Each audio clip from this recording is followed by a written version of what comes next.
তো হ্যালো বন্ধুরা, তোমরা সব কেমন আছো? আশা করছি তোমরা সবাই ভালোই আছো। তোমাদের দোয়াতে আমিও অনেকটা ভালো আছি। সকাল সকাল আজকে আমার মনটা একটু খারাপ আছে, তাই আমি ঘুম থেকে উঠে দরজার সামনে বসে পড়লাম। রাত্রেও সেরকম গরমের কারণে ঘুমটা হয়নি।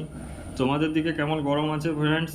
কমেন্টে নিশ্চয়ই জানাবে। আমার এখানে তো প্রচণ্ড গরম, এক তো টেম্পারেচার, তার উপরে আবার ফ্যাক্টরি গরম। রাত্রে তো আমার সেরকম ঘুমই হয়নি, এখনও আমার চোখটা যেন ঘুম ঘুম করছে। সকাল থেকে উঠে বাড়ি যাওয়ার জন্য মনটা খারাপ করছিল। বাড়িতে বউ বাচ্চাকে দেখার জন্য একটু মনটা খারাপ করছিল। আমার একটা মেয়ে আছে ফ্রেন্ডস, 4 বছরের। সে আমাকে ডেইলি ফোন করছে, আব্বু কখন বাড়ি আসবে, কখন বাড়ি আসবে। তো সামনে কোরবানি আছে, তার জন্যে এখন আর বাড়ি যাচ্ছি না, একদম কোরবানিতেই বাড়ি যাব। আর তোমাদেরকে দেখানোর জন্যে তো আমাকে সকাল সকাল ভিডিওটা বানাতেই হচ্ছে, নাহলে আজকে আমার ভিডিও বানানোর কোনো ইচ্ছেই ছিল না। রাত্রে অ্যাকচুয়ালি ঘুমও হয়নি, তারপরে আর কি করব, কিন্তু দিনটা তো যেমন করে হোক পার করতে হবে। তাই আমি চলে গেলাম হাত মুখটা ধুতে। হাত মুখ ধুয়ে এসে তারপর আমি চলে এলাম রান্না বান্না করতে। প্রতিদিনকার মতো সকালবেলায় রান্না করব, ভাত খাবো এবং ডিউটি যাব, কাজ করব। তো আমি করলাগুলো কাটতে লেগে গেলাম। করলা কাটবো, করলা আলু ভাজি করব, ডাল করব, ভাত করব।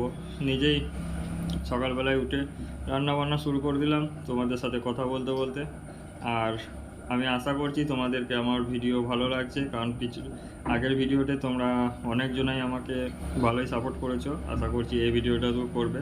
এরকমভাবেই সাপোর্ট করলে তোমাদের আশায়, তোমাদের ভালোবাসায় আমি অনেকটা এগিয়ে যেতে পারবো আশা করছি।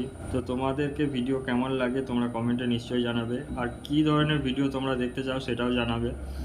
আর আমি তোমাদেরকে জানাতে চলে যাই যে আমি যে ধরনের ভিডিও বানাই সেই প্রথম প্রথম, কারণ আমি তো প্রথম প্রথম এই ব্লগ ভিডিও বানাচ্ছি, জানি না তোমাদেরকে কেমন লাগছে, কোথাও ভুল করছি নাকি। যদি আমার কোথাও ভুল হয়ে থাকে নিশ্চয়ই কমেন্টে জানাবে যে কোথায় আমি ভুল করছি। আমার কথার মধ্যে ফ্রেন্ডস, প্রথম প্রথম কথা বলতে গেলে একটু অসুবিধা হয়, ক্যামেরার মধ্যে কথা বলতে গেলে একটু ভুলে যাই প্রথম প্রথম। তো তোমরা যদি সাপোর্ট করো, আস্তে আস্তে আমি সবই শিখে নেবো। তোমাদের দোয়াতে আমি এরকমভাবেই হয়তো কোনো দিন একদিন আমার মোকাম আমি হাসিল করে নেবো। তো দেখা হচ্ছে ফ্রেন্ডস পরের